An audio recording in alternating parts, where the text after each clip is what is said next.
B.Ed ಮಾಡಿದ್ದವರಿಗೆ ಟಿಇಟಿಯಲ್ಲಿ paper ಅನ್ನೋದು PSTR 1 to 5th ಗೆ ಅವಕಾಶ ಇದೆಯಾ ಇಲ್ಲ ಅಂತ ಹೇಳಿ ತುಂಬಾ ಜನ ಕನ್ಫ್ಯೂಷನ್ ಇದ್ದಾರೆ.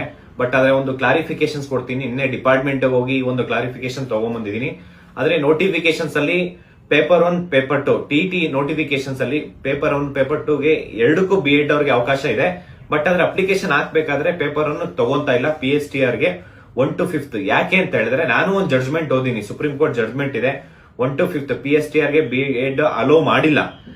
ಇದರಿಂದ ಈಗ ಕಮಿಷನರ್ ಅಂದ್ರೆ ಶಾಲಾ ಶಿಕ್ಷಣ ಇಲಾಖೆಯಿಂದನೂ ಕೂಡ ಈ ಒಂದು ಪೇಪರ್ 1 ಗೆ B.Ed ಅವಕಾಶ ಮಾಡಿಕೊಟ್ಟಿಲ್ಲ.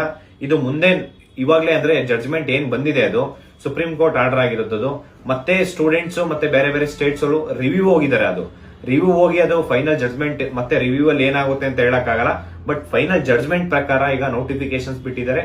ಆ ನೋಟಿಫಿಕೇಶನ್ಸ್ ಗೆ B.Ed ಅವ್ರಿಗೆ ಪೇಪರ್ 1 ಗೆ ಅವಕಾಶ ಮಾಡಿಕೊಟ್ಟಿಲ್ಲ, ಓನ್ಲಿ D.Ed ಅವ್ರಿಗಿದೆ. ನೀವು PSTR ಅವಕಾಶ ಅಂದ್ರೆ ಪೇಪರ್ 1 ಇಲ್ಲ, ಪೇಪರ್ 2 ಗೆ ನೀವು ಕ್ವಾಲಿಫೈ ಇದ್ದೀರಾ, ಅದಕ್ಕೆ ಎಕ್ಸಾಮ್ಸ್ ಅಪ್ಲಿಕೇಶನ್ ಹಾಕಿ ಎಲ್ಲರೂ ಎಕ್ಸಾಮ್ಸ್ ಬರೀರಿ. ಮತ್ತೆ ಆದಷ್ಟು ಬೇಗ ಒಂದು CET ಎಕ್ಸಾಮ್ಸ್ ನೋಟಿಫಿಕೇಶನ್ಸ್ ಎಷ್ಟಿದೆ ಏನು ಅಂತ ಹೇಳಿ ನಾನು ಇನ್ನೊಂದು ವಿಡಿಯೋದಲ್ಲಿ ಮಾಹಿತಿ ಕೊಡ್ತೀನಿ. ನೀವು ಅದನ್ನ ಈ ಕೂಡಲೇ ಏನಪ್ಪಾ ಅಂತಂದ್ರೆ ಎಲ್ಲ ಸ್ವಲ್ಪ ಟೀಚರ್ ಆಸ್ಪಿರೆಂಟ್ಸ್ ಸ್ವಲ್ಪ ಸೀರಿಯಸ್ ಆಗಿ ಪ್ರಿಪರೇಷನ್ ಮಾಡಿ. ಮತ್ತೆ ನಾನು ಸರ್ಕಾರಕ್ಕೂ ಮನವಿ ಮಾಡ್ಕೊಂತೀನಿ, ಯಾಕೆಂದ್ರೆ ತುಂಬಾ ಕಡಿಮೆ ವೇಕೆನ್ಸಿ ಆಯ್ತು, ಅದ್ರ ಬಗ್ಗೆ ನಾನು ಚರ್ಚೆ ಮಾಡ್ತೀನಿ. ಮತ್ತೆ ಇದು ಒಂದು ಟಿಇಟಿಯಲ್ಲಿ ಓನ್ಲಿ D.Ed ಮಾಡಿದವ್ರಿಗೆ ಮಾತ್ರ 1 to 5th ಗೆ ಅವಕಾಶ ಇರೋದು, B.Ed ಮಾಡಿದವ್ರಿಗಿಲ್ಲ.